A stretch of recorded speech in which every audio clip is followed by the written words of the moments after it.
할렐루야, 아멘. 오후 예배 가운데에도 하나님께서 큰 은혜 부어주실 줄 믿습니다. 아멘.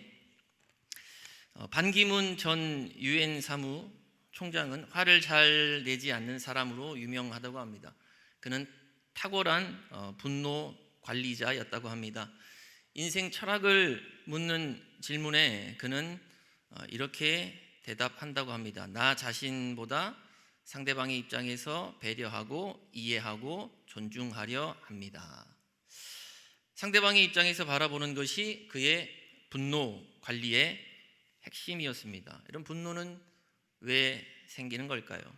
분노는 내가 손해봤기 때문에, 내가 지금 기분이 나쁘기 때문에, 내가 싫기 때문에 분노가 생기는 것입니다. 즉 분노는 나 중심으로 생각할 때 발생하게 됩니다. 야고보서 1장 20절은 이렇게 말씀합니다. 사람이 성내는 것이 하나님의 의를 이루지 못함이라. 그래서 분노라고 하는 감정을 잘 다스릴 줄 아는 사람이 하나님의 사람이 되는 것이죠. 오늘 본문은 이렇게 시작합니다. 1절에 보시면 요나가 매우 싫어하고 무엇을 냈습니까? 썽을 냈습니다. 썽을 냈습니다. 요나가 화를 내는 이유가 있습니다. 우리가 4장 읽었는데요. 3장 10절에 보시면 하나님이 그들이 행한 것 곧 그 악한 길에서 돌이켜 떠난 것을 보시고 하나님이 뜻을 돌이키사 그들에게 내리리라고 말씀하신 재앙을 내리지 아니하시니라. 하나님께서 니느웨를 용서하셨습니다. 요나가 원했던 것은 용서가 아니라 니느웨에 대한 심판과 멸망이었습니다.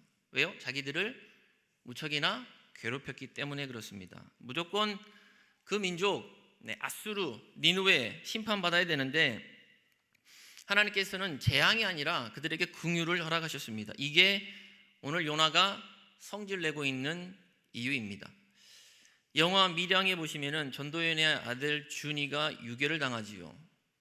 결국 싸늘한 죽음으로 발견이 됩니다. 나중에 범인이 잡혔는데 범인은 그 아이의 웅변학원 원장이었습니다. 그 일로 이 원장은 감옥에 가게 되지요. 후에 전도연이 그를 용서하고자 면회를 갔는데 원장이 전도연에게 이런 말을 하지요.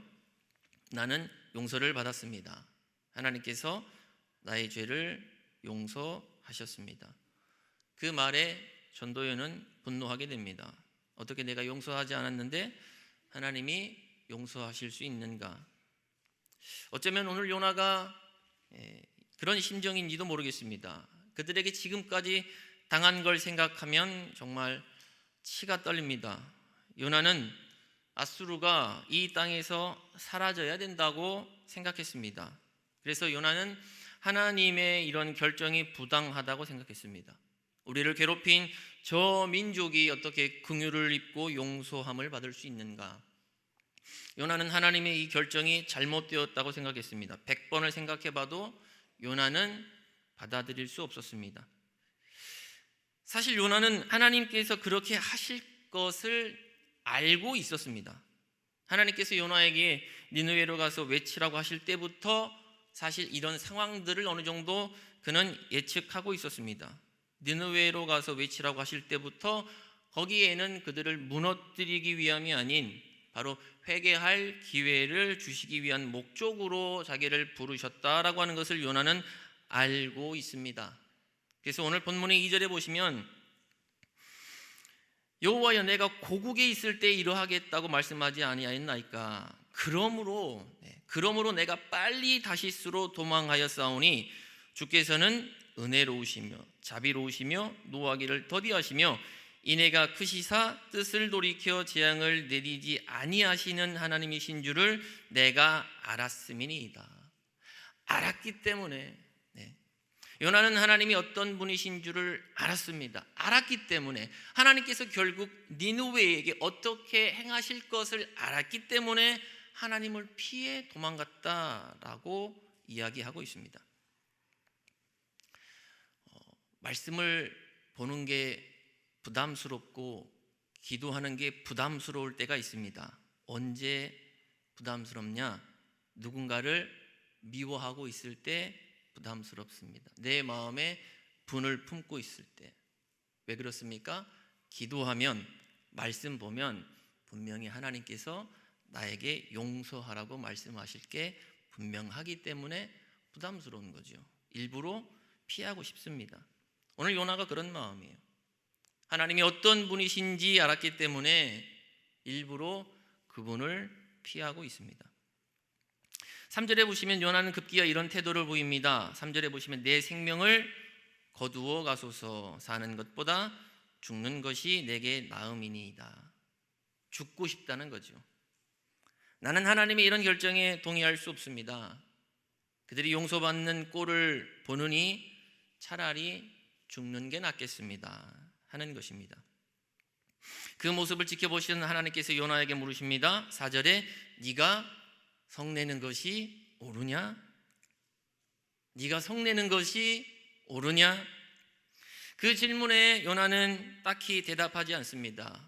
속으로 옳지요 하나님, 옳고 말고요 라고 대답하지 않았겠습니까? 그러나 그렇게 생각했다면 그 속마음까지도 하나님은 다 아시지요. 요나는 대답도 하지 않고 그 자리를 뜹니다. 그리고는 어디로 가느냐? 성읍 동쪽으로 갑니다. 니느웨가 내려다 보이는 곳에 그는 임시거처를 마련하고 니느웨를 그때부터 지켜보기 시작합니다. 무엇을 기대하면서 바라보고 있는 것일까요? 바로 니느웨가 무너질 것을 기대하며 바라보고 있는 것이겠죠.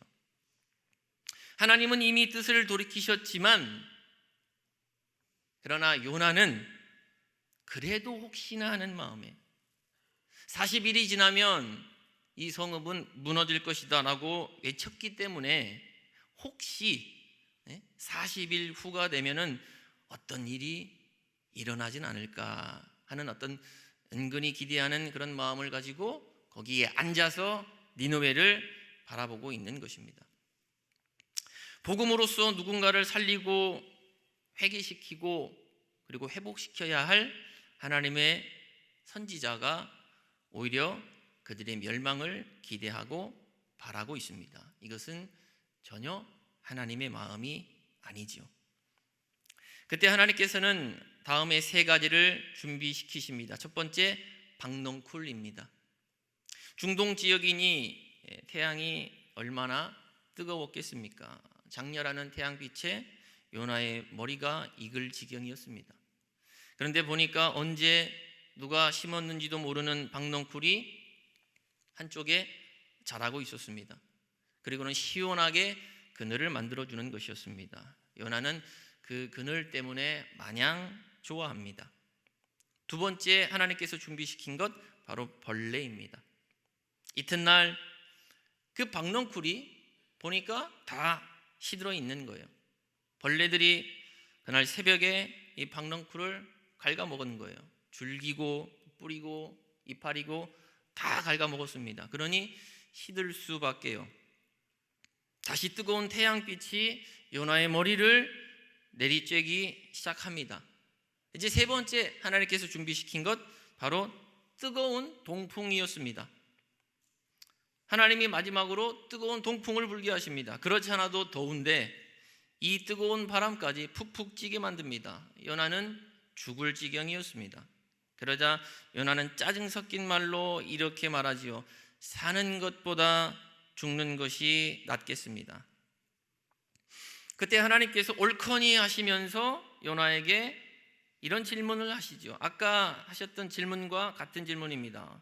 오늘 9절에 보시면 네가 이 박넝쿨로 말미암아 성내는 것이 어찌 옳으냐?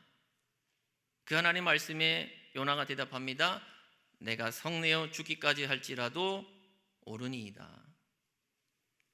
사실 아까도 요나는 이렇게 대답하고 싶었을 겁니다. 내가 니느웨를 용서한 것 때문에 네가 성질내는 것이 옳으냐라고 하셨을 때에 네, 성내어 죽기까지 할지라도 옳습니다. 그렇게 대답하고 싶었겠죠. 그런 요나를 깨닫게 하시기 위해서 하나님께서는 일부러 지금 이런 상황들을 만드신 겁니다. 요나에게 하나님께서는 이렇게 말씀하십니다. 오늘 본문의 10절과 11절의 말씀 한 번 더 같이 읽으시겠습니다. 시작.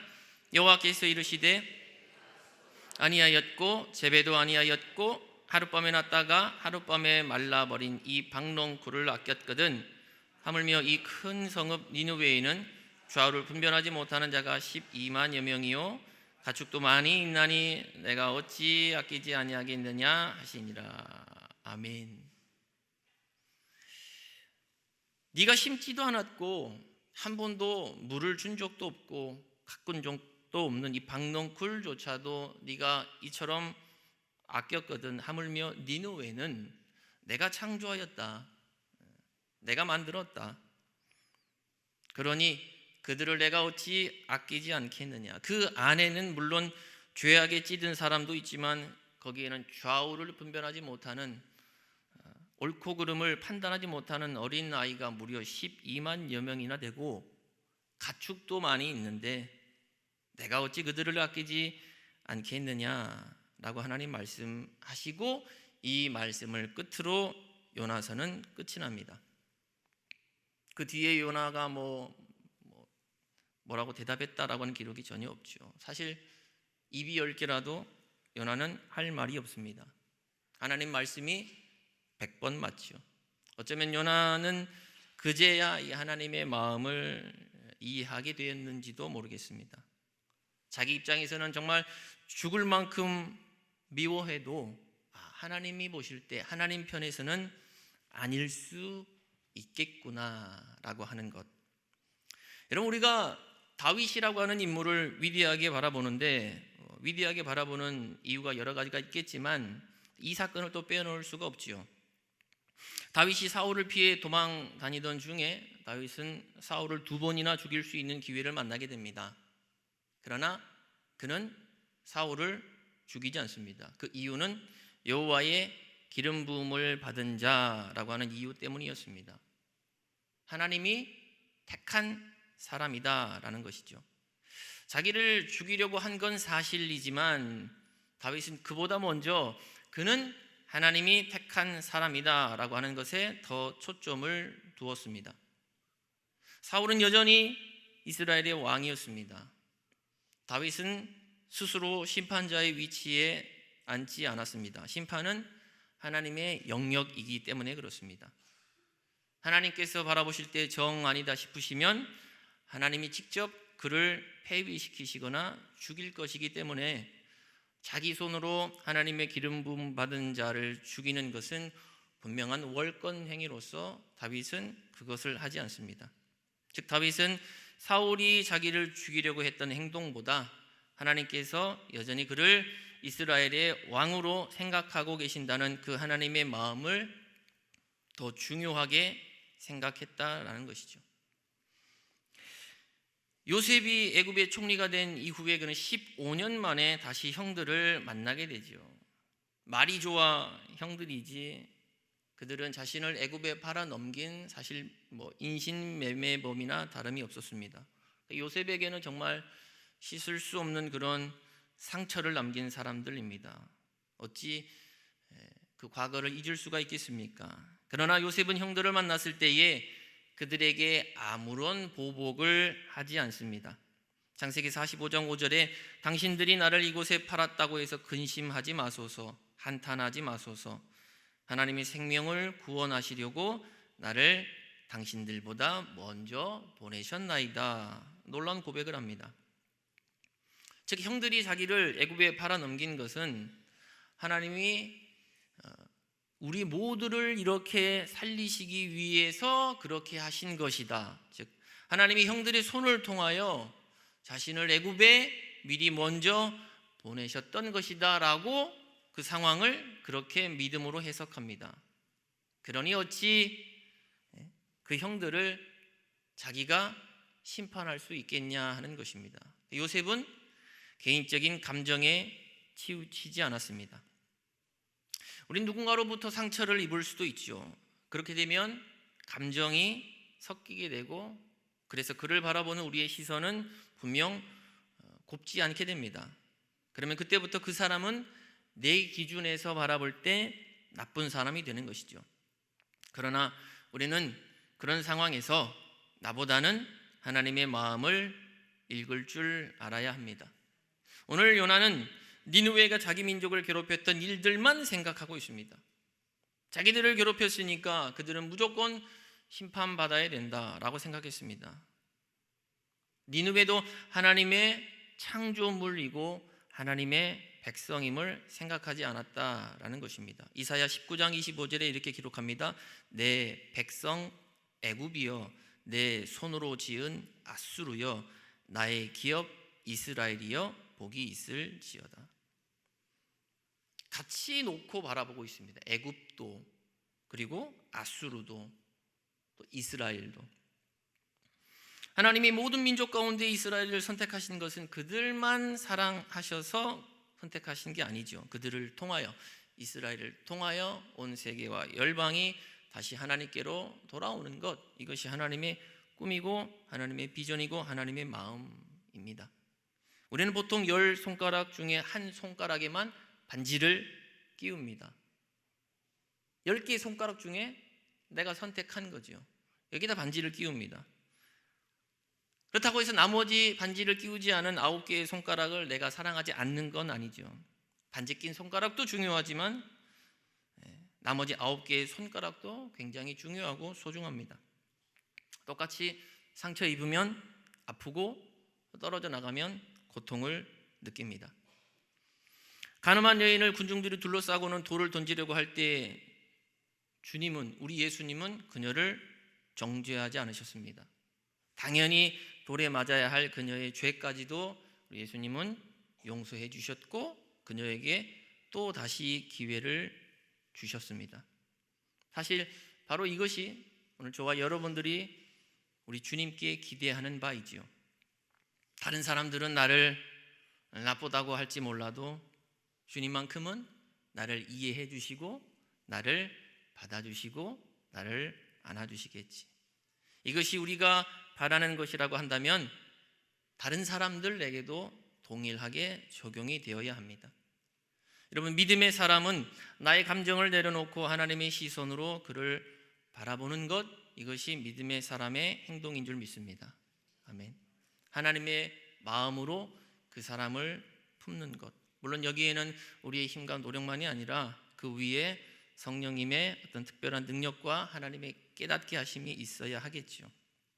오늘 하나님께서 요나에게 이 박넝쿨 사건을 통하여서 그에게 뭔가를 깨닫게 하신 것처럼, 그분의 마음을 알게 하신 것처럼 우리는 말씀을 통하여 하나님의 마음을 아는 것이 중요합니다.